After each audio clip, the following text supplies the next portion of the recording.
My name is Lucy Norval, and I coordinate programming and communications for the Scarborough Public Library. And on behalf of the library, I want to welcome everybody. We're really glad to have you here tonight.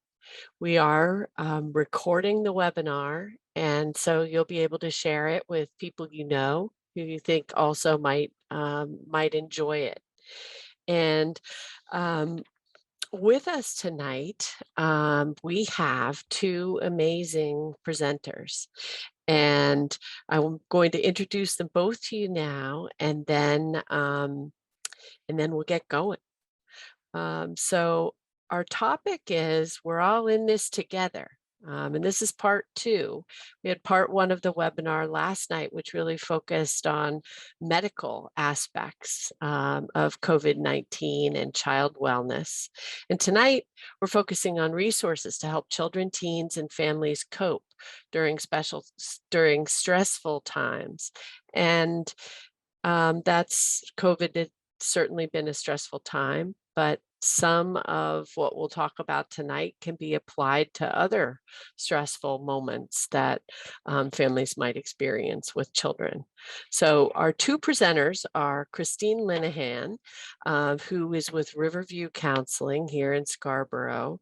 And Christine has a number of credentials that allow her to do counseling. She has an MS, she's an LCPC, a BCDMT, and an FT, and she can probably tell you a little more about what all of those letters mean.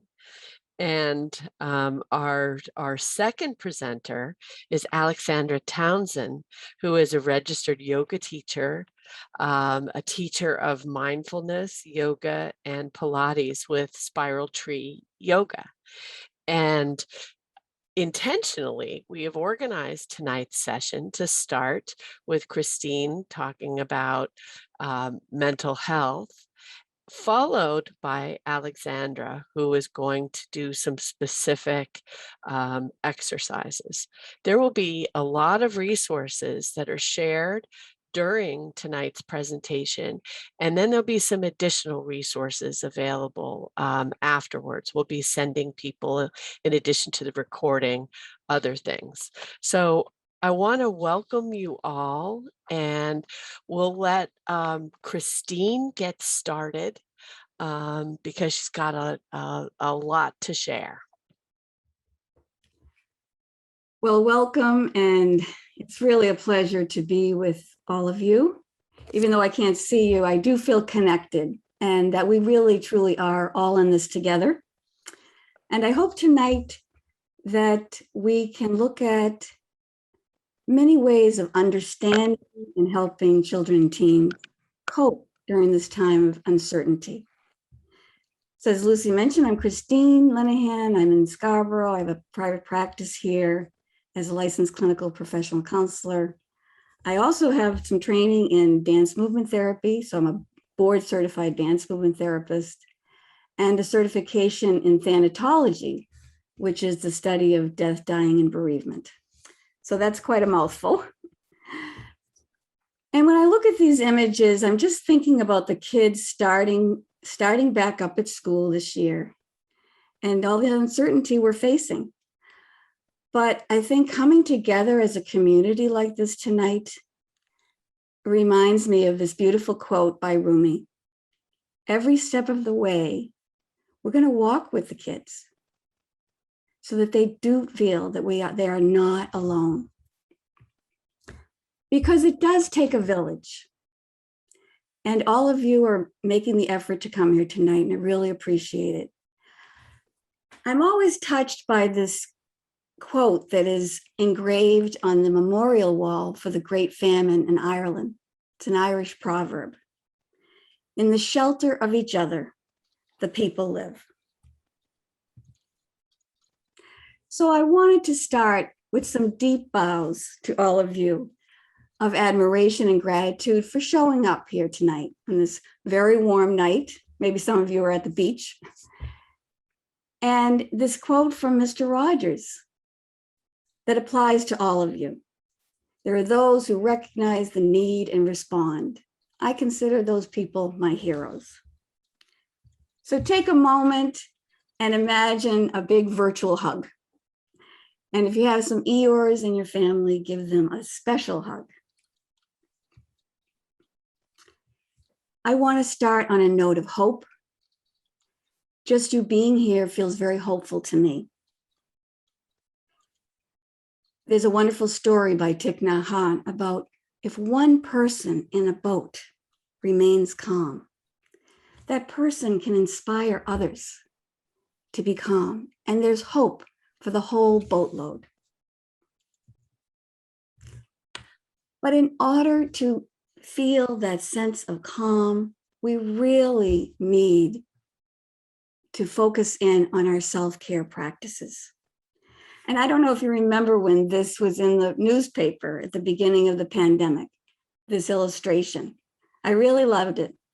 And even though many of us may not be frontline workers, we are essential. You are essential to your children and those you care for.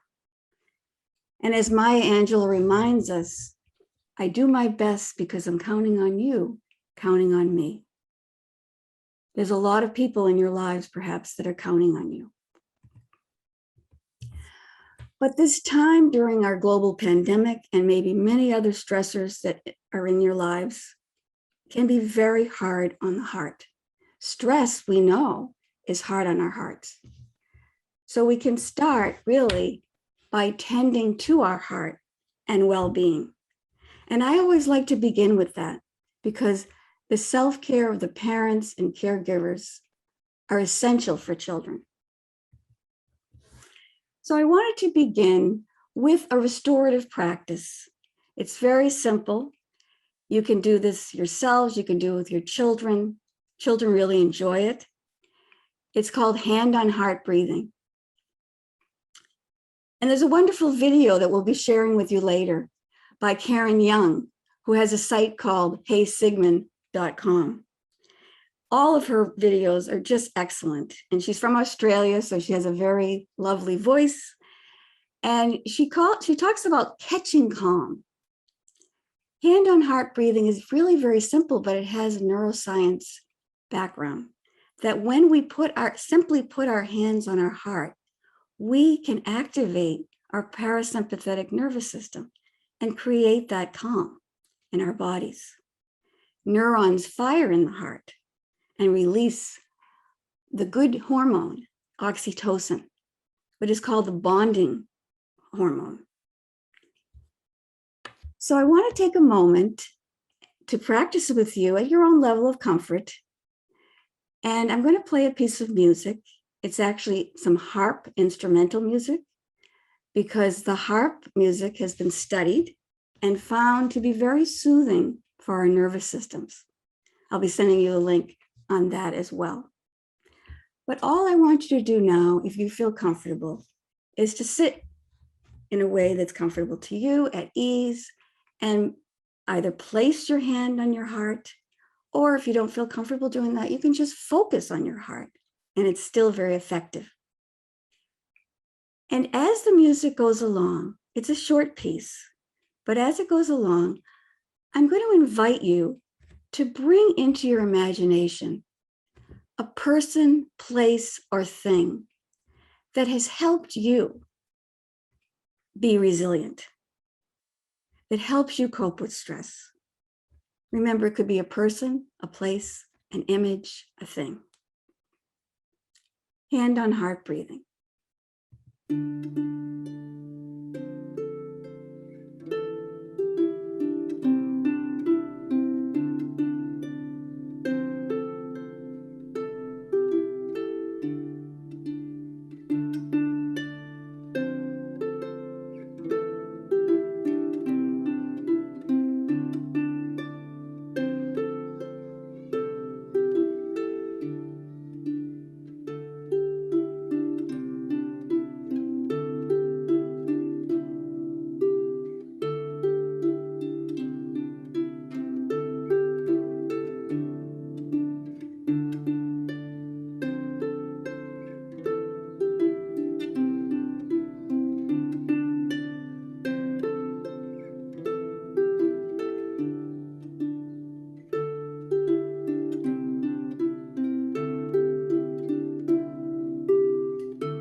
take a moment to just notice how you're feeling after doing that. And imagine that you can store this image, person, place, or thing, this image of light inside of you that you can return to in times of stress. When we can do that for ourselves, we can do it for our children. They're watching us. We want to help children turn toward light, just like we see the flowers do at this time of year. Or in this Maori proverb, turn your face to the sun and the shadows fall behind you. When I look at that image, I think immediately of the beautiful new song by Pink. You may have heard it, Pink and her daughter singing "Cover Me with Sunshine." And when asked why she did it, why she created that at this time, she said, because I needed to feel happy and this made me feel happy. And I wanted to share this happiness with others. So if you haven't heard it, I'll be sharing that link with you. And I recommend it. It's just a beautiful music video. And it ties in to what we're going to be talking about tonight: resilience and restoration, promoting health, wholeness, a feeling of well-being for children in our lives and teens. I love this definition of wholeness: to be sound in body, mind, and spirit, which we will be giving you a lot of ideas for tonight. Here's a photo of some children over at Ferry Beach. And look at them. They are sound in body, mind, and spirit. We want that for all children. Our focus is on resilience. So I want to take a moment for you to think about, what does resilience mean to you? How do you define it? How does it show up in your life? What helps you to feel resilient? And if you feel comfortable, you can drop it in the chat. We can talk about that in the Q&A. But there are so many ways of thinking about resilience. And a very common way is what's called bouncing back. But when I think of these flowers, the bleeding hearts, which are very tender and fragile, I remember when they were blooming in May and we had a torrential rainstorm, I didn't think of them as bouncing back, but as how Ann Maston defines resilience: to withstand. I was amazed at how these flowers held up during the storm. Ann Maston defines resilience: withstanding in the face of adversity. And that's an image that resonates with me and many of the people that I work with. So take a moment to feel that in your body: to withstand.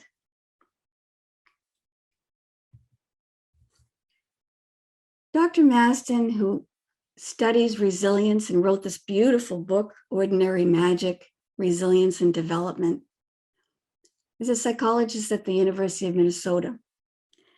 And she goes on to say, resilience does not come from rare and special qualities, but from the everyday magic of ordinary human resources in the minds, brains, and bodies of children, in their families, and in their communities. She says that human beings have a lot of capacity. She's found this in her research. And we know that we have a capacity. Most people are very resilient, but we have to remember that it's not unlimited. And at the beginning of 2020, right at the beginning of the pandemic, I should say, she gave this wonderful podcast, The Role of Resilience in the Face of COVID-19, that I highly recommend. And in it, she talks about how resilience is turning up during this global pandemic. And the concept, which many of you may be familiar with, surge capacity. And that's how we deal with crisis. If you remember early in the pandemic, there was a tendency to rise to this as much as possible. And we thought it was going to be short term. So there's a short term survival mechanism in us called the surge capacity. But when something goes on, and as in what we're going through now, where we don't really know what the ending is, the end in sight, where it's very unpredictable, it can get depleted. And that's when Ann Maston really emphasizes that when our surge capacity is depleted, it has to be renewed. Which is why we're here tonight, to look at ways of renewing it. So we want to understand, though, that every single child and every person is unique when it comes to surge capacity and being able to be resilient. There's a wonderful video that you can also look at later. These are all very brief videos, but they're very informative. And this is a very sweet one from Australia as well, Rethinking Resilience. So that will be in your handouts. But it's a very nice thing to think about, that for some children, their path is smooth. We want that for children. That even though I don't think anyone gets away with not a rocky path right now, but their path is smoother because of their internal and external resources, their temperament, how they're wired. But for other children, it can be a real roller coaster ride. And you may be experiencing that in your families. Dr. Carmel Chu at the Harvard School of Public Health talks about the Goldilocks Principle, which seems like a good principle to talk about at the library. And the Goldilocks Principle makes sense, right? Some stress is good for us to keep us safe and on our toes, while too much can get in the way of functioning. And I'm going to put a link as well to this article that she wrote. It's very well done and very informative. But there's also, some of you may have seen the documentary on resilience. And there's a piece of that is on YouTube called The Biology of Toxic Stress. And this clip is worth seeing if you have children and teens that may be struggling, because it shows you that, I love this quote, the reality is we all need a certain amount of stress and anxiety to perform well, to do well on our test. But if all day long we feel like a truck is coming at us, that is going to take a toll on the body. And that's why these restorative practices we're going to be talking about tonight are so vitally important to pass on to our children and to practice ourselves. So let's turn to what helps bolster resilience. That'll be the remainder of our evening together. Ann Maston and many other people have done some very good research on what's called protective factors. What helps? And we really want to think about that, because we can go online and we can find reams of information about risk factors. And that is very important to understand who's at risk and what that looks like. But Dr. Ann Maston has a very optimistic view by emphasizing the importance and by researching the importance of protective factors. And they'll be familiar to you, I hope. Family and social supports, which, as you can see, is challenging in this time we're living in. Some of the social supports that we're familiar with aren't available to us. Some of the things that kids do, they're playing with their friends that they might not be able to. Wearing masks at school is a little different from not wearing masks at school. The second protective factor is mastery, a sense of competency. What Dr. Robert Brooks, in his wonderful books on resilience, describes as the islands of competence. And you want to think about, for your kids, what are their islands of competence? He's written a new book, which will be in my resource list, that I haven't read yet because it's really just came out, but I love the title, Nurturing Tenacity. That's about mastery too. And I always think of this wonderful song by Carrie Newcomer. You can do this hard thing. That's what we want to help kids with. And the third is no surprise to anyone here, I'm sure, the need for self-regulation. Managing the emotions that come up, managing thoughts, feelings, and behavior, which can be, again, very challenging because some of the ways that kids were able to self-regulate may not be available to them during this time. But a key protective factor that fortunately is getting a lot of coverage these days is mattering. There was even a survey that went out to Maine high schools that were asking kids, do you feel like you matter? And the good news is it is improving. But I love this image from, it's a mural actually that the kids did together at the Center for Grieving Children. I'm a clinical consultant at the center. And I just love looking at this. I like that the kids wanted other kids to know, they wanted it hung up at the center for other kids to know your story matters here. I also love this quote from Toni Morrison. It makes me tear up, actually. It's so beautiful. When a child walks in the room, your child or anybody else's, do your eyes light up? That's what they're looking for. There's some good research on mattering. And I'm going to put a shout out to the Maine Resiliency Network that are really trying to promote this by doing workshops and presentations on this theme. So let's look now at the key needs. And these are, again, this is a review. There's lots of literature, and some of the links I'll be sharing with you will give a lot more information about these. But I just wanted to highlight them, as well as this beautiful quote by Peggy O'Meara, which I say to myself all the time when I'm working with children, being with my own. The way we talk to children will become their inner voice. Very important. So some of the key needs are safety, predictability, and control. And you think of this time period, all of those needs are challenged. So what do? What helps children when these are very stressful for them and they may not be getting these needs met? The first is not surprising at all. Adequate, clear information. What I like to think of is distilling and pacing.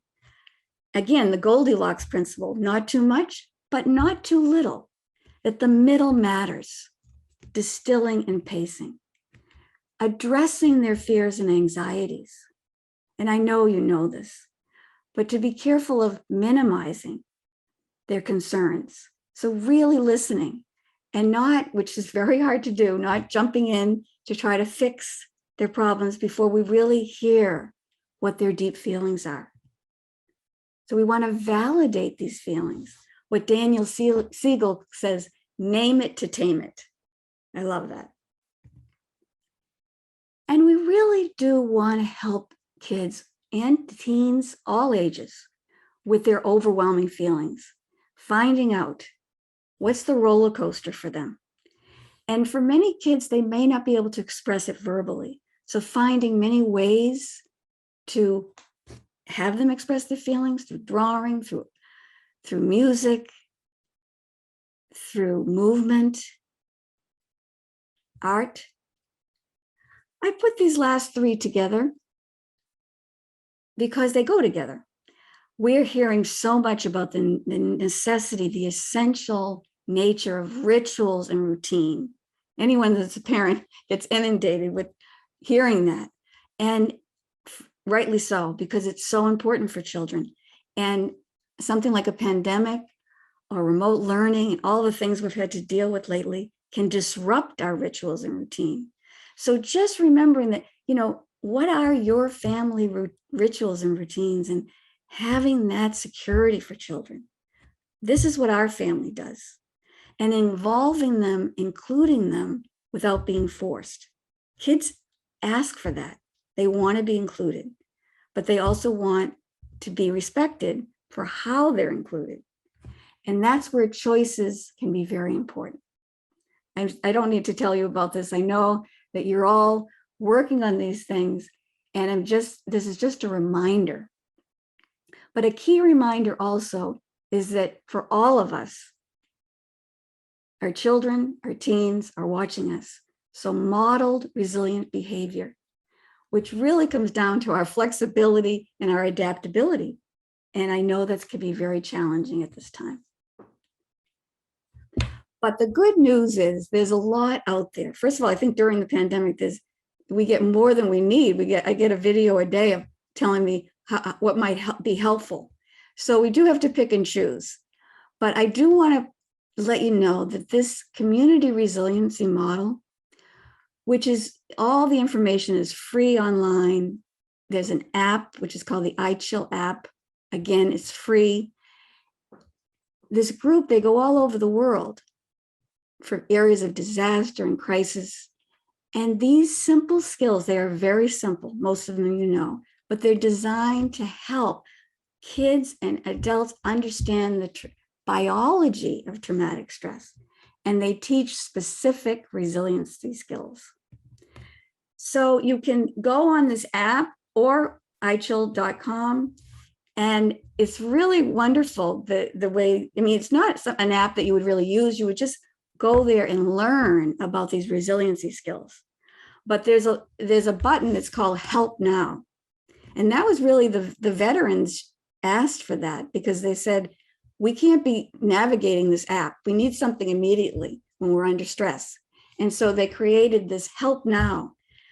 These are kind of like what we call surefire hits, right? You really do this when you're feeling overwhelmed. And some of them are so simple, like getting a drink of water, looking around the room and noticing. You've probably heard of some of these self-regulation tools. So I encourage you to take a look at that. One of my favorites is pushing against the wall, just pushing on something, pressing, pushing movements can be very self-regulatory.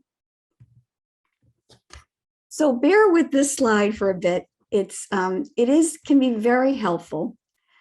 But I'm still trying to find a way to show this that's not overwhelming. But I want you to remember that self-regulation is about trying to maintain our resilience zone. And Daniel Siegel, some of you have read his work. He has great books for parents. He coined the term the window of tolerance. So we all have a window of tolerance. That's that optimal zone. In schools, they may call it the green zone. In the community resiliency model, they just call it the okay zone. In the okay zone, we're at our best self. We know when we're in that zone. We feel good. We have a sense of well-being. But stress can push us into the red zone, or what they call the high zone. And that can look like irritability, short fuse, increased anger, hypervigilance, racing thoughts, and it goes up to even panic and anxiety, which we want to watch out for. And I know Lucy and I were talking about, when do parents want to get professional support? Well, if you notice that your child is persistently in a very high zone, there is going to be a need for professional support. Also, if you get bumped down, some kids get so high they may get bumped down, or some children go low. When they get stressed, they can become lethargic, numb, shut down, withdrawn, disconnected, even depressed and immobilized. And again, the key word here is persistent for recognizing signs of distress. When they go on for periods of time, some of this, we all go up into the high zone sometime or in the low zone. But do we have ways to bring us back to that resiliency zone? So I just find that in many of my clients, they'll print this out for themselves. They find it very helpful. And in the iChill app, You can actually test yourself every day about how are you in the resilience zone. So I just want to go over some of the skills that are on the app, much more detailed explanations. I just want to highlight things that are very useful for the children that I work with. I can't highlight enough the importance of the resilience skill resourcing. And she gives a lovely tutorial on that on the iChill app. But basically, resourcing is sort of what I asked you to do before. Think of any person, place, or thing that helps you feel resilient, that helps you feel calm or pleasant, strong, resilient, calm. And it's important to remember, especially when we're working with kids, but really for all of us, that a resource can be real or imagined, and it can be internal or external. So a great exercise that I love to do with kids, and really I do it myself, and I encourage you to do this yourself as well. Even as I'm talking, you can think about it. If you're in if you're a dot in the middle of that middle circle, who's in your inner circle? Person, place, or thing. Who's in the second circle? Maybe people you see once a week. How about once a year in the largest circle? And what I often do to kids, have kids do, is name the stressors that they're going through, naming them one by one on the outside of these circles, so that they have the image that if they have good resources, those resources are pushing against the stressors as a buffer. But if there aren't very many resources, the stressors come crashing in. So I'll just show you a few images of how kids have worked with this, and adults actually too, of course, work with creating their resources as a reminder, as a tangible reminder. This is kind of like a mobile that you can hang in your room that has different resources on it. Music, horses, arts, friends, family. This was someone who did a coping crown. So made a crown, a child that made a crown, which you can do at home. It's a nice activity. A crown of the people in his life that were helping him cope. And I wasn't sure if the figure on the right was someone who maybe had lost because there wasn't a face. But it's a good thing I just said, well, tell me more about your crown, because it was actually his goldfish that was his coping companion. Imaginal resources are also very important for children. And that's, of course, where Harry Potter shows up a lot. And when I ask kids about who's a resource, what would Dumbledore say to you? And Dumbledore is full of great wisdom. So that's if your kids are reading that book, it can be very helpful to talk about resilience with. And really, I could spend the whole time talking about books as resources. I want to give a shout out to the library for being there for families during this stressful time, and all the wonderful books that we have for children. And I always try to find books that have some hope in them from empowerment for kids. These are some of my favorites, but there are many, and we'll be giving you a handout with some more books that might be useful for different ages.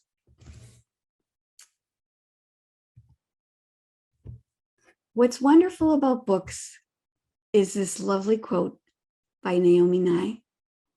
We dropped our troubles into the lap of the storyteller, and they turned into someone else's. Don't we all need that sometimes? I've been reading a lot of wonderful fiction during this time period, and it has helped. And I hope that you have many ways and many books that you turn to. I want to just highlight a favorite book that the reason I'm highlighting this is it really can be used, even though it's a picture book and it's actually a paperback, but it can be used with all ages. And Lucy has said the library is going to try to get this, even though it's a paperback, to have for families, because it is really a great one, and you can look it up online. But what I love about it, it's an empowering book about coping with worries. And I really like that the mouse is helping the big elephant hope, helping the elephant deal with his worries that are really like traumatic stress, because the worries are in this elephant's mind, but he's not talking about it. And I just want to share with you my favorite illustration that speaks to what we're talking about today. Together, they hung up her worries and named them one by one. And once the worries can be named, then some of them can be laid to rest so that Edna can move forward bravely. I love this illustration on the left because the worries are still there, but they're lighter. And once that happens, she can dance with her friends in the sun. And the author shared with me how the flowers throughout the book are lifted off the ropes, because as we talk about our worries, we can release and reclaim life and joy. Kids love that story. And at the Center for Grieving Children, we've acted it out and had many different dramatic enactments, I should say, about that book. So I recommend it highly. I want to turn now to what we'll be focusing on for the rest, and Alexandra will be sharing more around grounding and centering practices. But I just want to highlight for those of you with young children, a book, When My Worries Get Too Big, can be really helpful because it gives an example of a child who's completely overwhelmed with emotions, but is able to ground himself by using one of those resiliency skills, pressing his hands together, breathing, thinking thoughts that are calming. So it's helpful too to have a story for children about grounding. And one that I like, and of course in Scarborough, I love watching the surfers at the Scarborough beach, because what I learned about surfing is that for surfers, when the wave is huge, they want to find that spot at the bottom of the wave to regroup. So there's an author named Parker Palmer who has written about that. And I love what he says. When the world becomes a tsunami, I ask, how can I dive down to a quiet place where I can gather myself, from which I can surface, survive, and help others thrive? And he asks us to ponder, where are your quiet depths and how do you get there? And that's important for children of all ages and all of us. So I invite you just to look at this image, because when we look at images and we take in the strength of the mountain, neuroscience confirms that. We have mirror neurons. Just looking at an image can bring some calm to us. And as Elie Wiesel said, if our center is strong, everything else is secondary. So take a moment just to feel that strength of the mountain inside you.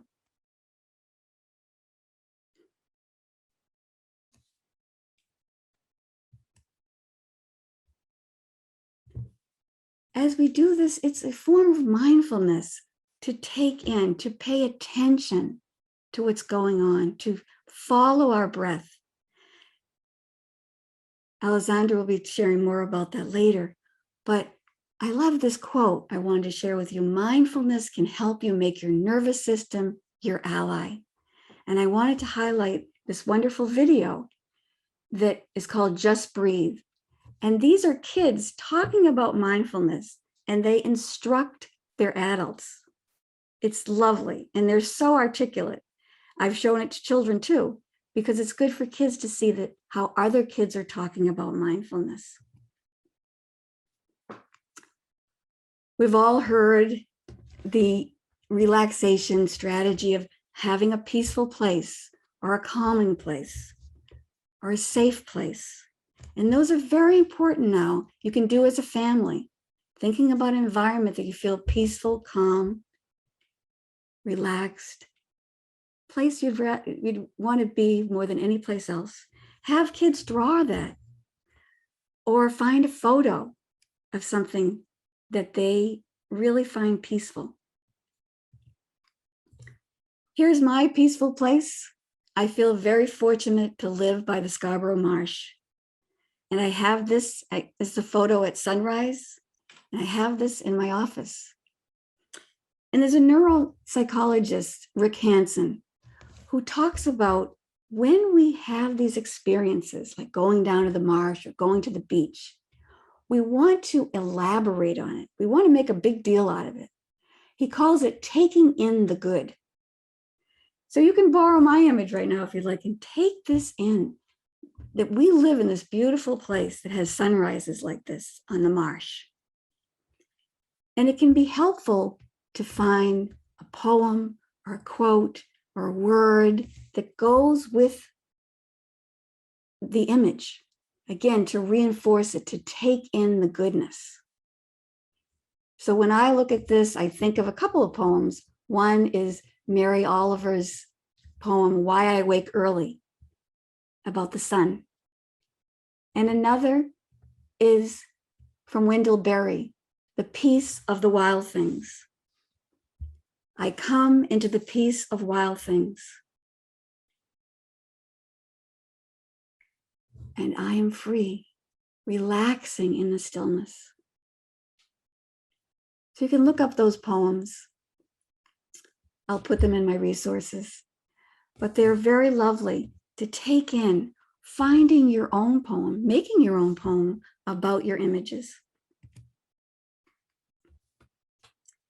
So I would like to close my portion tonight with another image of, again, our beautiful state of Maine. And this is an image taken by my friend Mark Ireland of the Maine moonrise during one of the supermoons. Once again, you can take in this image and feel how does your body feel when you just kind of sink into an image of beauty. There's a lot of talk about the necessity of awe and how that can calm our nervous systems. So I'd like to share a grounding practice that's in the form of a story, and that helps us remember it. It's called the 4 Elements, and I've adapted it from Ellen Shapiro's Tools for Stress Reduction. So I invite you to participate again at your own level of comfort. And you can do this standing or sitting. We'll start with the element of earth. So take a moment to land, whether you're standing or sitting, to be here now. Feel your feet on the ground and sit or stand in a way that's relaxed and easy for you. If you're sitting, you can feel the chair supporting you. If you're standing, feel the feet. Feel your feet on the floor. Your steadiness on the ground. And now take a moment to look around your room and notice 3 things in your space, wherever you are, that you hadn't noticed before, or you're noticing in a fresh way. And with kids, I sometimes have them name them out loud, which you can do because you're all on mute. And now notice, what do you hear?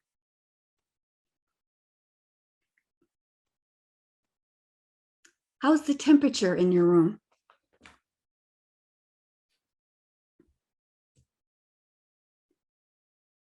So moving up the body, the second element is air. With your feet planted comfortably on the floor, take some slow, deep breaths. You can do your favorite breathing exercise here if you'd like. Or just do some slow, steady breathing.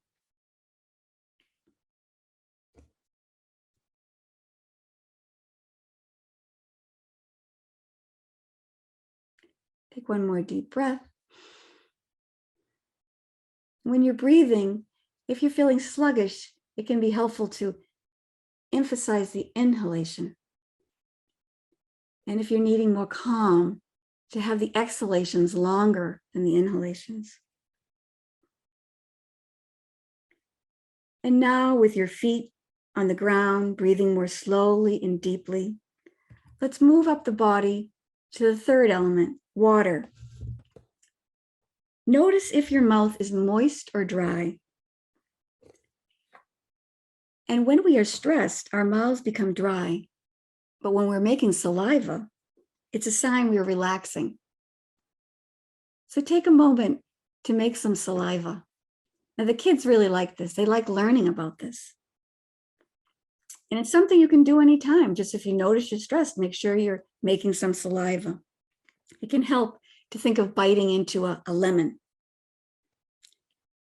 Just making saliva can help us to feel more in control.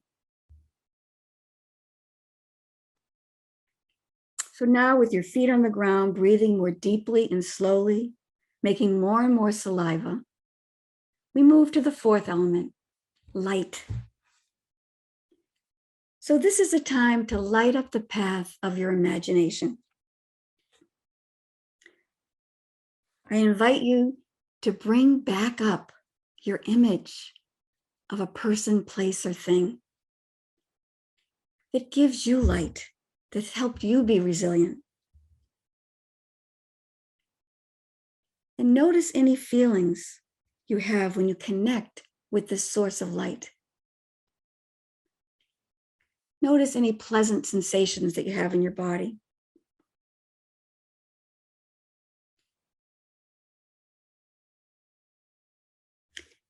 And if you feel comfortable, you can strengthen the connection by crossing your arms over your chest or your stomach, whatever you feel comfortable, and just very gently tapping back and forth, alternating sides, slowly.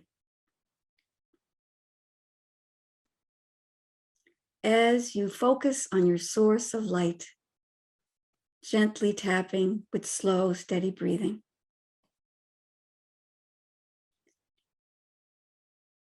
And relax, take a deep breath, and just gently press your hands into your arms. Any kind of pressing movement can be very containing. With children, we might want to give them a stuffy that they can press against them, or a weighted bear, or a pillow, pressing. And relax. Take a moment to think about how you might store this image of light as an anchoring image.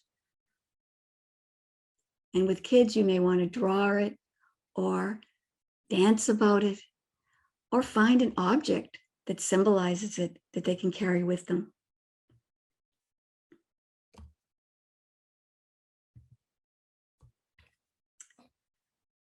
I want to end with another image of light. I'm not as great a photographer as Mark Ireland, but this is a photograph that I took of the moonrise on my own Scarborough Marsh, down near where I live. And I like images. I offer you that image to find many ways to find light in times that can be dark for our families, times of stress, and to keep a light shining for yourself and for your children and teens. I want to thank you for your attention and open it up to any questions that anyone has. Thank you, Christine. I don't see any questions at this point. But I did have one ahead of the session. And I'm wondering if you could talk a little bit about stress. How does stress show up for children? What does it look like? one of the articles that I did share by Dr. Chu from the Harvard Public Health, there's a wonderful article in there, and she really itemizes the kinds of stress children face. And she goes over 4 types of stress. And I'm sure we all know this, that we just as we grieve, as we experience stress emotionally, physically, cognitively, and behaviorally. And so you may see emotionally feelings of fear and anxiety increasing. You want to watch out for that and have children be able to talk about that, particularly if they're feeling very irritable or numb or having intrusive thoughts that they have a hard time managing. Physically, they may be less energetic or hyperactive, moving more quickly, having trouble managing, again, their physical body. And it's, it's disrupted this time of in our pandemic time because kids may not be doing the sports or the outdoor activities that they used to do. And cognitively really is around decreased concentration, even memory problems some of the kids have described. So we want to listen for that and again, try to get some help with that. And behaviorally, of course, ranging again from withdrawal to hyperactivity. And for some children, she describes how there may be some risk taking. We can see that sometimes in teens as a way to establish some control. So you want to be talking to kids about their understanding what's going on for them as a reaction to stress. And again, all of these self-regulation tools can be very useful, or finding professional help around that. I hope that helps. Great, thank you. And we have a comment, not a question, but Kelly wants to say thank you. This has been great. And it has really terrific.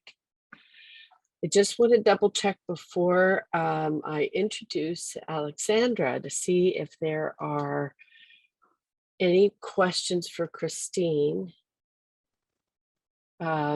Just so that you know what will happen, the people who are in attendance tonight and who registered for our webinar will receive to the email address that you registered with some resources that were, so Christine mentioned a number of those resources, YouTube videos, etc. So we will try to package things for you as well as possible so that you can enjoy and benefiting from some additional ones.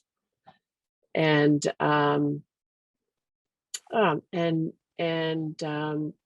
Gretchen says, I also want to say thank you. Just hearing you speak is calming. Both of my teens have been struggling with anxiety and depression pre-pandemic, and it has definitely increased. Thank you for that, Gretchen. Thank all of you for listening in, and it's so true. I think it's important to know our voices can be, I'm glad my voice was soothing to you, because our voices are quite powerful and as a way to calm children, how we talk to them. And I think we all have to be very aware of that when we're stressed. Well, Christine, thank you so much for your presentation tonight. It's wonderful to have you with us live, and I know that there will be many people who will enjoy the recording of tonight as well. And I want to now introduce Alexandra Townsend, who comes to us highly recommended from several libraries, where she has been doing different kinds of workshops on mindfulness and yoga and Pilates. She teaches all of them. I'm going to let her tell you a little more about herself, but she is now representing Spiral Tree Yoga, where she teaches, and you can see that she's in her studio. And so we will, Alexandra, we will welcome you now. Thank you so much. I'm unmuting myself. All right. Hi, everyone. I'm going to just introduce myself very quickly. My name is Alexandra. As Lucy mentioned, I teach yoga and mindfulness, Pilates. I've owned a kids and family-friendly yoga studio in town for about 9 years, and I do not have that studio any longer. I've been teaching yoga for kids in schools, Portland public schools.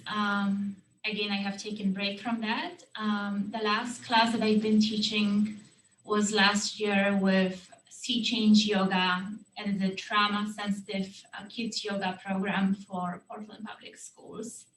I was teaching on Zoom last year.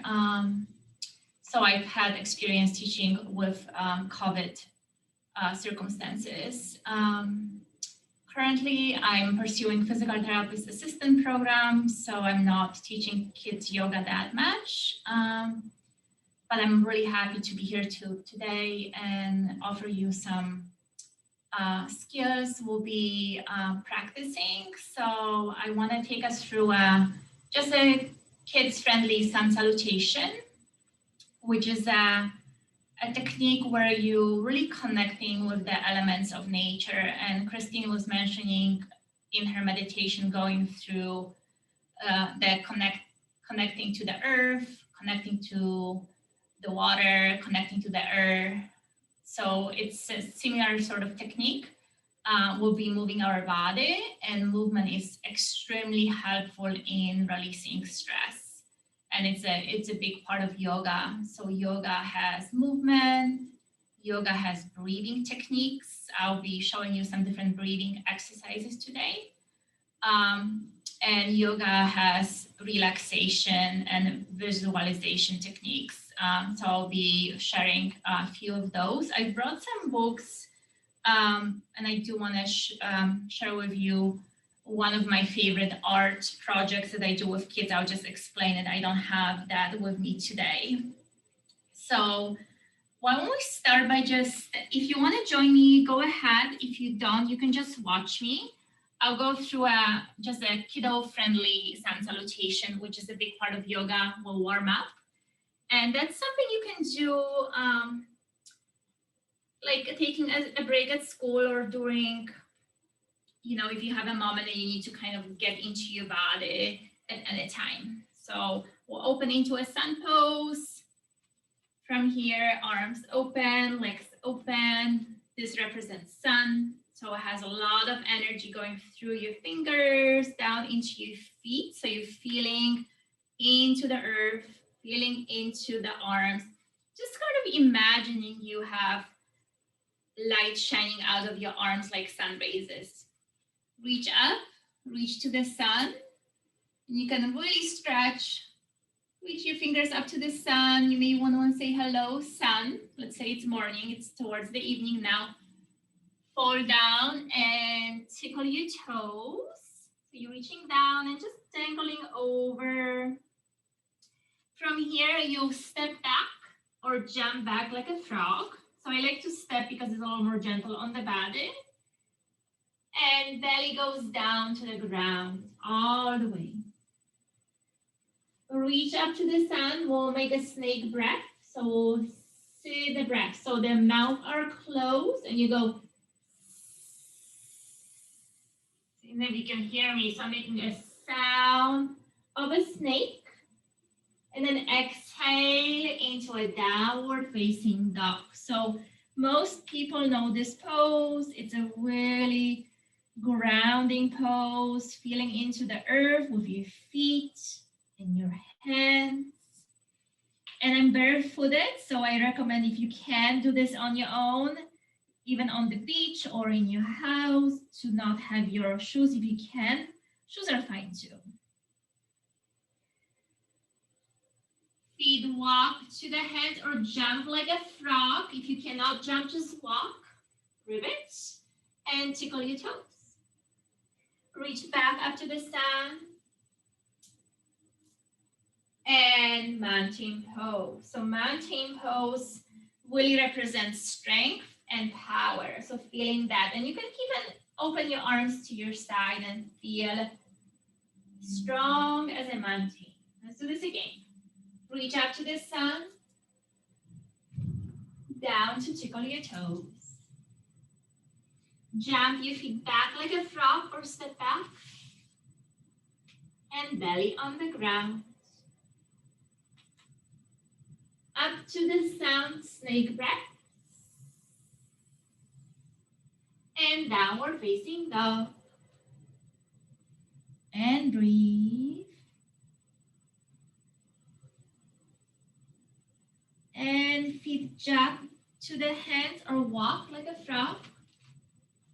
And tickle your toes. And you just reach gently, so everything is gentle. Reach up to the sound. And mountain pose. So 1 or 2 rounds of that sun salutation can be very helpful to wake up the body, get really into feeling. So we'll sit down, and you can sit however you like, and I'll just share with you some breath techniques.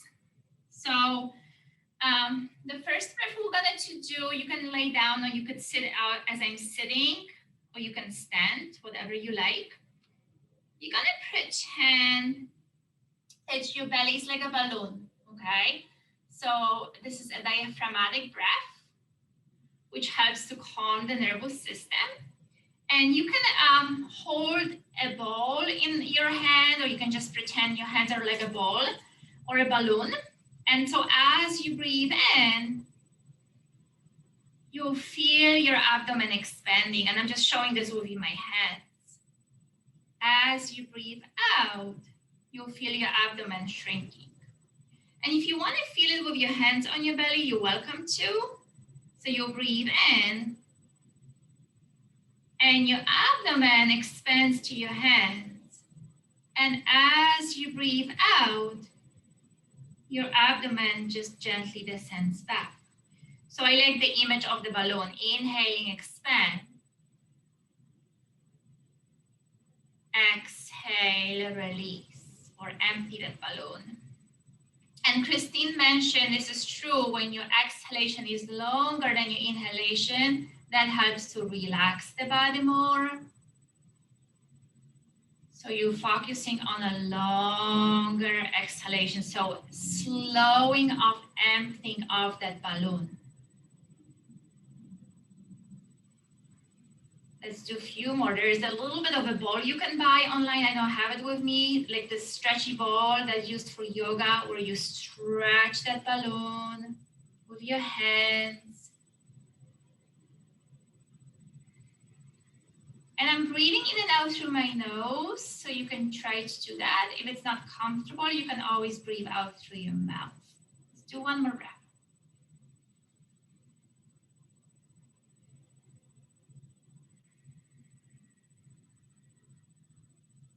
So that's a balloon breath or belly breath. Very helpful in grounding and calming your body. I want to show you another breath that kids really like, and adults too. So you'll make a shape, and I'll show you sideways. You make a shape of a rock. We call it in yoga a child's pose, but I like to call it a rock pose. So like a pose that looks like a rock. And your knees can be wider or closer together. And then you can fold your hands and make like a nice cocoon shape. So you're nice and cocoon. Your head is relaxed. This is where, if you are with your child, you can press on their back with your hands and really do this pressing technique. Again, it's very grounding. Or place a stuffy or a pillow on the back. So anything that weights the body, or a blanket. So feeling that. Eyes can be open or closed. And I like to call this breath a bird breath, like a bird that hibernates in the winter. Nice, slow, quiet breathing, trying to keep your body still.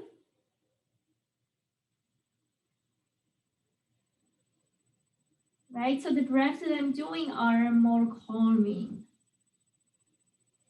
Just visualize yourself as a bear hiding in a little cave.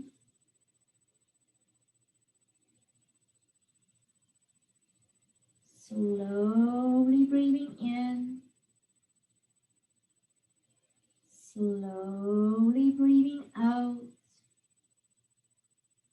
You can take 2 more breaths quietly on your own.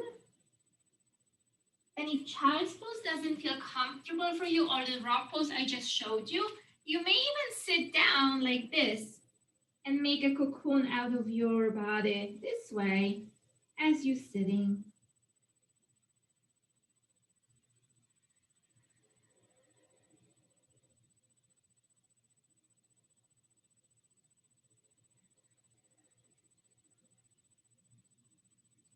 Good, you can release that breath. And then we'll go into my favorite breath called ocean breath. So ocean breath, you can do this with some movement in a moment. Let's do this first without movement. We'll bring, and if you have a, like at school, if you have a mask on and you're still in mask, you're gonna do this through your mask, okay?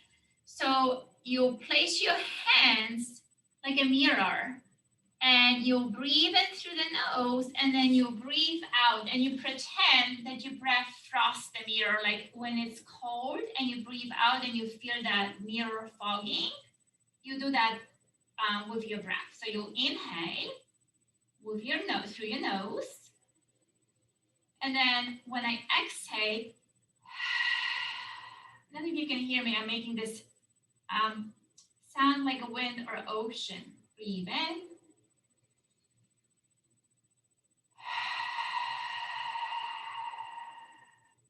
Now you can do this with your mouth closed. It won't sound as loud. Breathing in. So that ocean breath feels at the back of my throat. I'm gently constricting my vocal cords here.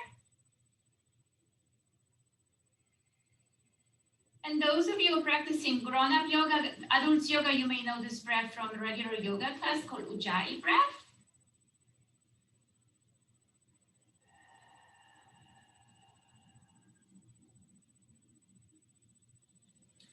All right, so this breath has a little sound. We'll build on this breath. We'll do a sounding breath now. So we'll come up. You can stay seated if you like. I'll have you come up if you like to join me on your hands and your knees. Or you can be sitting in your chair. I'll show you in a moment. And I like for you to just move your back and forth like this. So you're going to be rounding your back,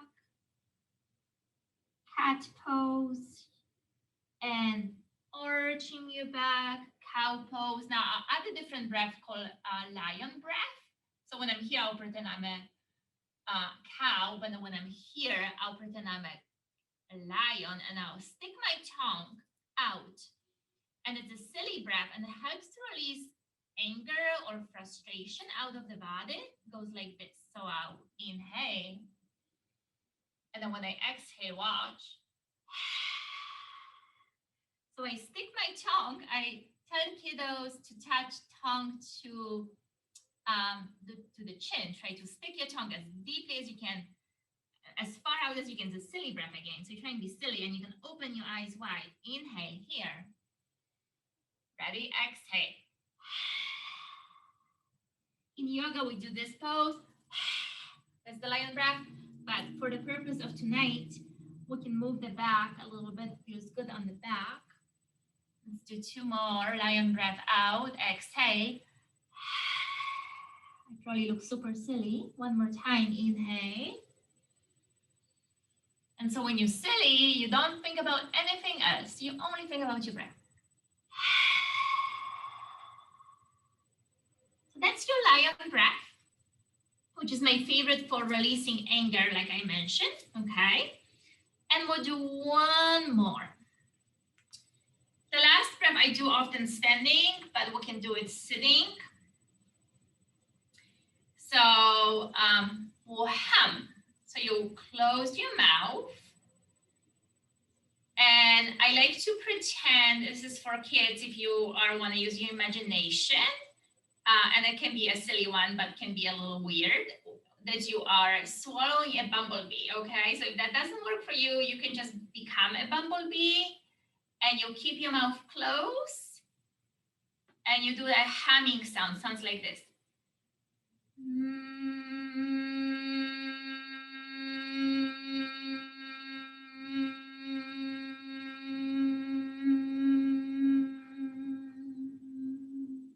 It's like, right? My mouth is closed and I hear my own humming, which helps me move all the noise away from me. So if I'm feeling overstimulated and people are talking, or I'm feeling stressed, maybe I need to just be with myself, I would do that breath. Now, if you want to close the outside world altogether and put your hands on your ears, that's going to sound a little louder. You are welcome to try it with me, the same breath with your ears closed. Breathe in.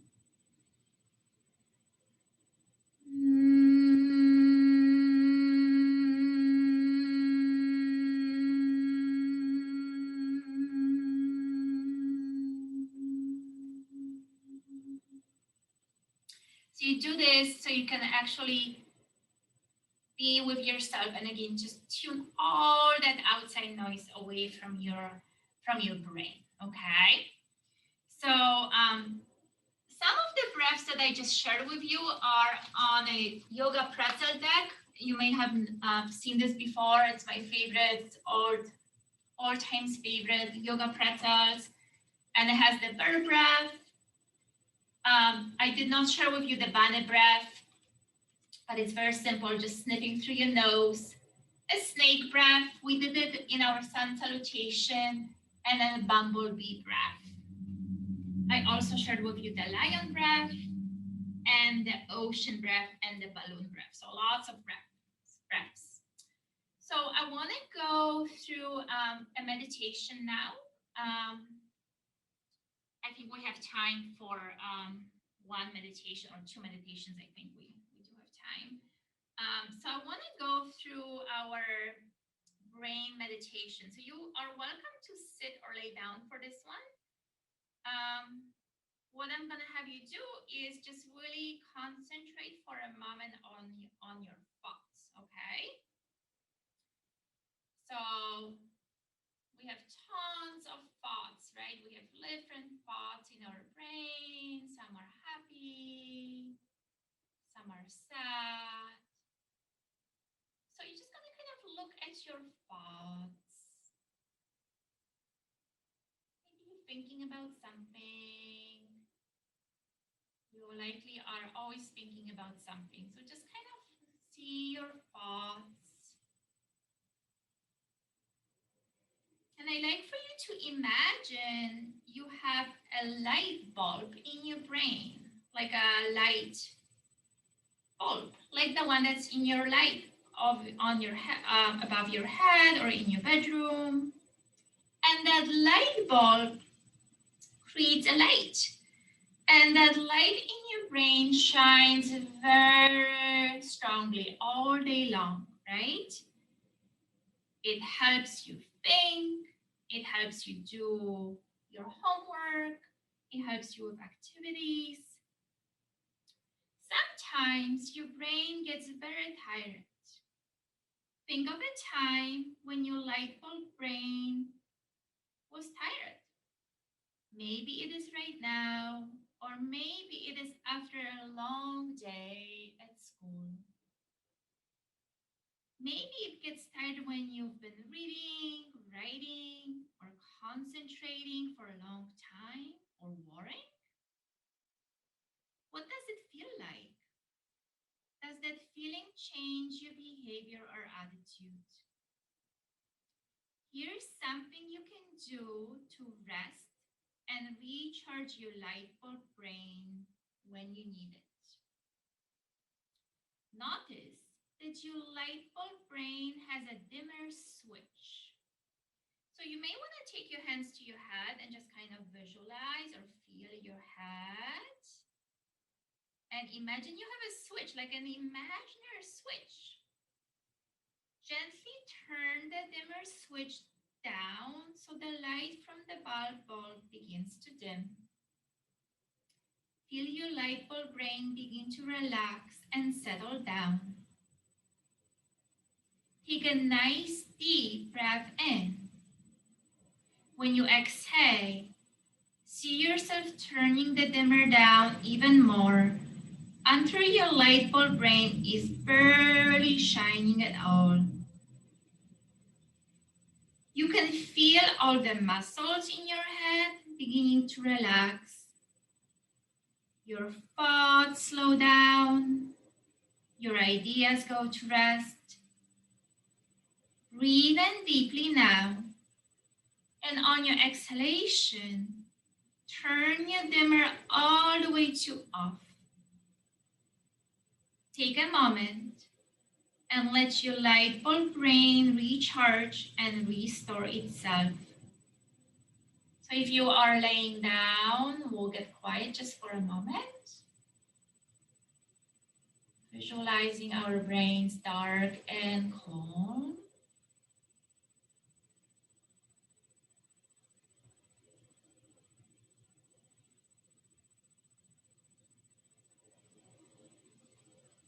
And when you're ready, find your way back to your dimmer switch and turn your light bulb brain back on slowly.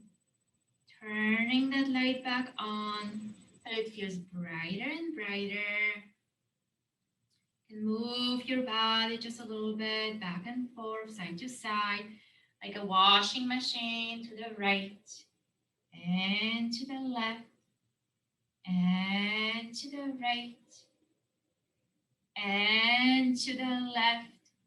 And just remember, you can use this dimmer switch technique anytime you need to turn off your brain. When you're feeling overstimulated, stressed, tired, you have a power. You have that dimmer switch always with you. So to complete, I like for us, if possible, to lay down. If you have a way to lay down in your house. If not, you can just keep sitting. This is one of my favorite relaxations that I use with kids. Those two, there's lots of different researches in this book. It's called Yoga for Children. This book has been written by Lisa Flynn, and she has been my teacher of kids yoga. She's an amazing person. She lives in New Hampshire, but she doesn't, I believe she doesn't teach kids yoga anymore. But she has written this book and lots of other books. All right. So this visualization is a progressive relaxation that helps to calm down the body and bring awareness to our body and our inner light. Imagine there is a big, beautiful star above your head. If you were to be outside, you could even look on the sky and see if you could see a star tonight. It is glowing bright and shimmery, sending light out in every direction. The light is shining in your favorite color. Maybe it is purple or blue or even silver. Imagine what your very own star looks like.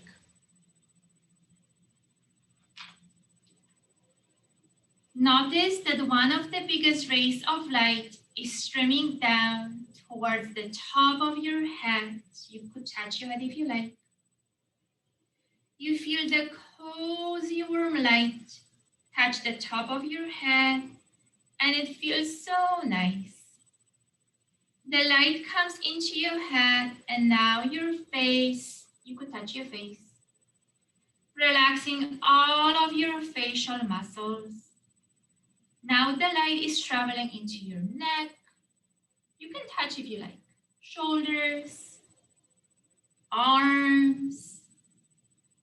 Light now travels down from your chest into your belly, then down through your legs, and finally into your feet and your toes, relaxing them and filling them with light. Notice the light comes into your heart now. Feel free to touch your heart if you like.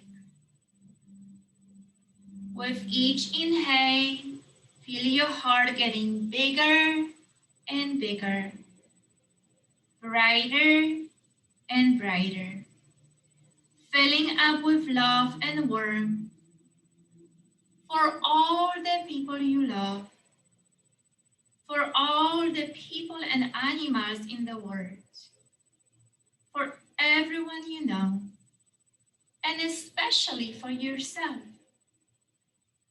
See the rays of light radiating out from your heart, out into the world around you. You can imagine that if you like. Let's stay in this place for a moment, noticing how it feels to be filled with such love and light.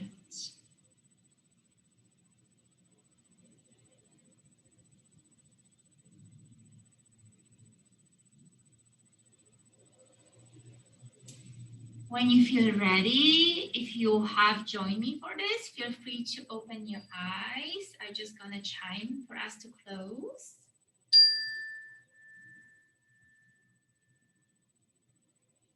I like to finish with a song, and you don't have to join me. I often finish, or actually always finish, with this song at the end of yoga practice with kids. The song really helps to honor our inner light. And Christina was beautifully talking about this light, the light of resilience, and how we, want to nourish and capture this light that's within ourselves and others. So feel free to join me. The song ends with the words of Namaste, which is the yogic way of saying that the light in me sees the light in you. The light in me sees the light in you. The light in me sees the light in you. I honor you as you honor me. Namaste. Namaste. Namaste. I invite you to give yourself a big hug for joining in, giving yourself this time and space to honor and nourish your mind and your body and your spirit. Thank you, everyone. I think I did everything I wanted to do. I did want to mention very quickly, I like to do what's called a mind jar with kids. So I just have a mason jar. I put water, a glitter, some glue. You can put some food coloring. And the glitter represents our thoughts. So and you can look it up, it's called mind jar. And when you shake that jar and it has all this glitter, it represents how our brain is when it's angry, how the thoughts are steering. And then you watch the glitter go down to the bottom, and it's very calming. So it's called mind jar. It's just a nice thing to do with your kids, and you can have it by your nightstand and kind of use it as a way to calm and self-regulate if you need to. Thank you again. Thank you, Alexandra. That was amazing. And in combination with Christine's earlier presentation, I think that many of us have some new ways to celebrate our light and some new ways to feel calmer. And that is a gift. So thank you so much for joining us all tonight. And we will use many of the resources that came from you both as we move forward. But thank you so much on behalf of the Scarborough Public Library. And we'll say good night to everyone. I imagine you're feeling very calm after that. Take care and thank you.